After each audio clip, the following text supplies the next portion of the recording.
Do not let it pass. Tim Wilson, thanks for joining us this morning. Thanks, David. So let's start on what's happening in Iran. Is this strike on Iran justified in your view? Well, the Ayatollah is dead, and that means the world is now a safer place. The reality is this situation has been building for some time. Iran has exported terrorism around the world, including into Australia.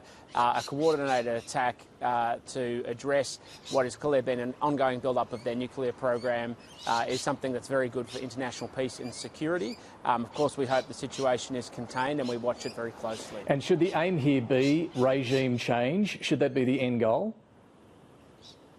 Well, the aim should be that the Iranian people take control of their destiny, they decide their future, and that's not with the mullahs in charge as far as I'm concerned, and clearly not as far as the Iranian people are concerned, but it's their decision about how they want to run their lives and their country rather than having something imposed on them by the Islamic regime that has caused terror, led to the punishment and subjugation of women, homosexuals and, of course, exported terrorism around the world. Are you concerned, though, about where this might go, what this might lead to? We've seen attempts at regime change in the Middle East end in disaster previously. Of course, we all watch these events very cautiously. We're very mindful of the fact that we don't want the situation to go further. But it's very clear to me that the world is now a safer place with the Ayatollah gone. And, of course, we all hope that the Iranian people are in a position where they're able to seize their own destiny and decide their future. If this does drag on, would Australian involvement be appropriate in any military sense? I think that's a decision and a question for the Foreign Minister, and I'm not trying to be obtuse.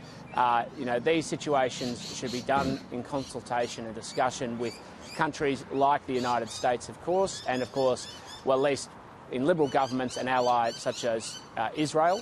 And we want to make sure that any decision we take is sober and, of course, is necessary and proportionate rather than making decisions simply based on answering a question on your television program. Fair enough. And look, just a final question on this.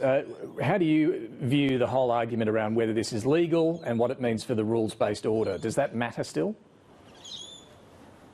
Well, of course the rules-based order matters, but as one of your guests just said, that we don't have the regime or the world we used to have. US leadership is still going to be very important in the world, and we hope that they continue to play an important leadership role to maintain peace, stability and safety. But we need to remember the Iranian regime was actively involved in exporting terrorism around the world. They were involved in stoking and funding and financing the attack from Hamas on Israel. They are not, the mullahs were not good corporate citizens, shall we say, or international citizens. So if such a claim can be made against another regime, a strike like this from the US is justified?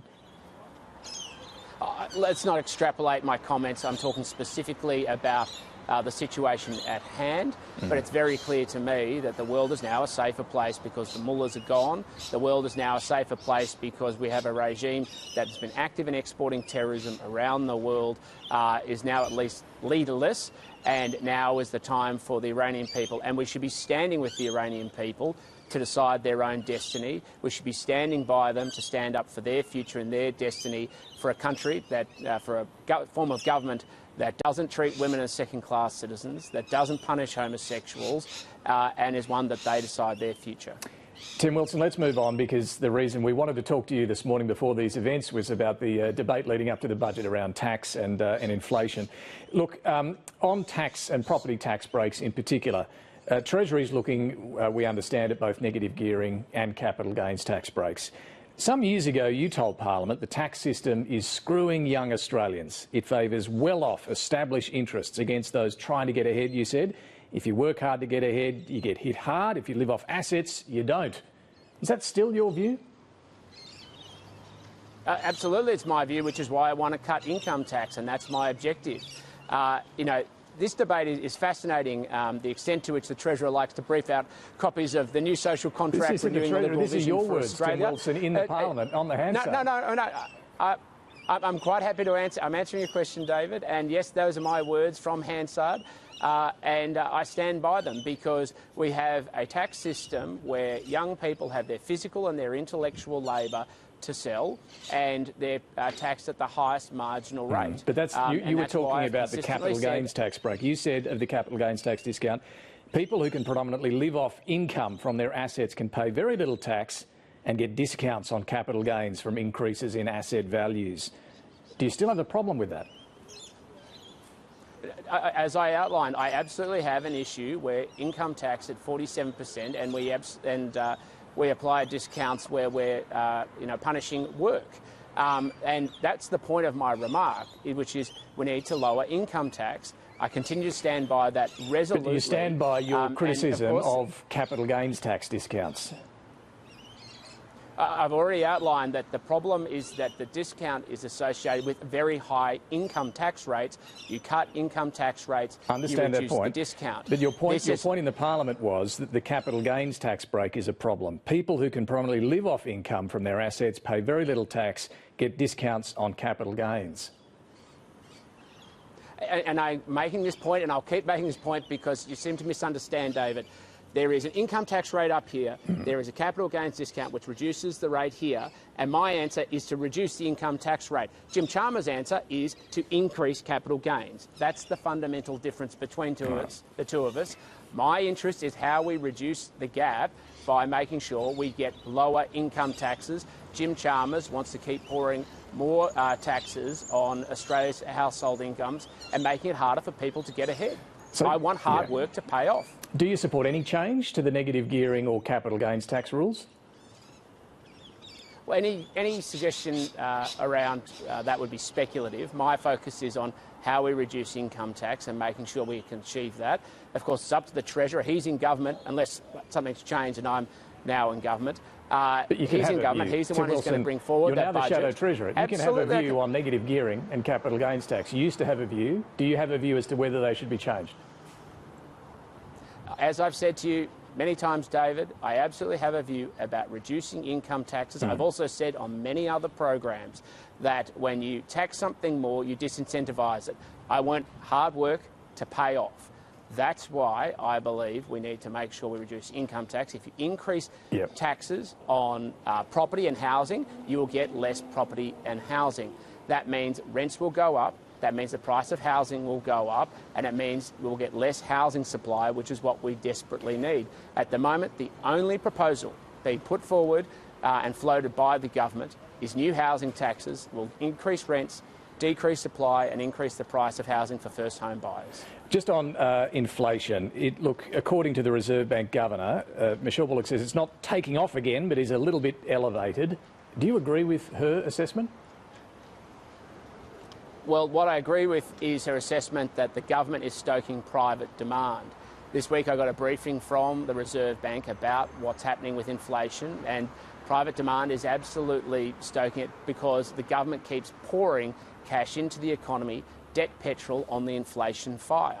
So we need to stop the excessive spending. We need to stop money going to organised crime through the CFMEU Labor cartel if we want to get downward pressure on interest rates and downward pressure on inflation.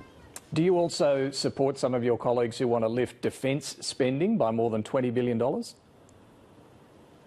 Well, we've said up to the last election, and of course we'll continue to have a conversation around how we can get defence spending to where it needs to be. Today is clearly a reminder of just how challenging the international circumstances are, and unfortunately today is not the end. There will be other challenges we face into the future, so we need to have appropriate and proportionate defence spending to secure Australia and to make sure we can keep our nation safe. But Susan Lee and Angus Taylor recommitted to that 3% defence spend after the election. Are you hedging on that, or do you back that?